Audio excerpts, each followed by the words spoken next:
আসসালামু আলাইকুম। আমার কাছে মনে হয় দুনিয়ার সবচাইতে সহজ হচ্ছে চালতার আচার তৈরি করা। আজকের রেসিপিতে থাকছে চালতার আচার।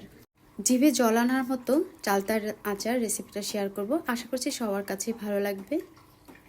টক মিষ্টি ঝালঝাল আচার, প্রত্যেকটা পাটে পাটে মশলা আর মিষ্টি টক, আর এই টেস্ট নিয়েই আমার আজকের এই চালতার আচার। তো একটা চালতা আমি খুব ভালো করে কেটে তারপর ধুয়ে নিয়েছি, আর এভাবে একটু লম্বা লম্বা কেটে নিয়েছে। তারপর একটা কড়ার ভেতরে চালতাগুলো দিয়ে 2 কাপ পরিমাণে পানি আর লবণ দিয়ে দিচ্ছি। এখন চালতাগুলোকে আমি খুব ভালো করে সিদ্ধ করে নিব, মানে 80%-এর মতো আর কি সিদ্ধ করে নিব।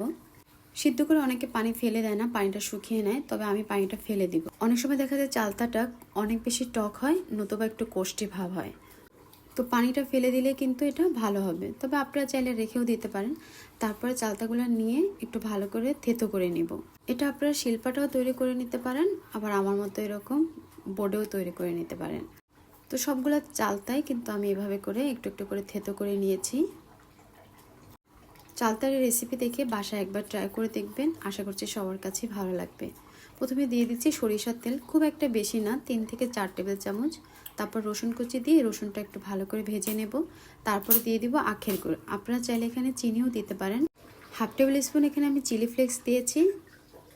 তারপরে দিয়ে দিচ্ছি লবণ। লবণটা আপনাদের স্বাদ অনুযায়ী দিবেন। 1 চামচের মতো দিয়েছি শুকনো মরিচের গুঁড়া। অল্প একটু পানি দিয়ে খুব ভালো করে এটা আমি নেড়ে চেড়ে দিব, যাতে করে গুড়টা গলে যায়। তারপরে এর ভিতরে দিয়ে দেব সিদ্ধ করে রাখা চালতা। 1/2 চামচের মতো সরিষা বাটা এখানে দিয়েছি। তারপর চালতাগুলো দিয়ে গুড়ের সাথে খুব ভালো করে এটা মিক্স করে নিতে হবে। চুলার আঁচটা মিডিয়াম টু লোতে রেখে তারপর আমি চালতাটা খুব ভালো করে মিক্স করে নিব। ঢাকনা দিয়ে ঢেকে বেশ কিছুক্ষণ ধরে এটা জাল করে নিতে হবে, আর অবশ্যই ঢাকনা তুলে মাঝে মাঝে নাড়াচাড়া দিয়ে নিতে হবে। যখন দেখবেন চালতাগুলো একদম নরম হয়ে এসেছে, এর ভিতরে আমি দিয়ে দিচ্ছি এখন টালা জিরার গুঁড়া 1/2 টেবিল স্পুন, আর 5 ফোড়ন গুঁড়া দিয়েছি 1 টেবিল স্পুন।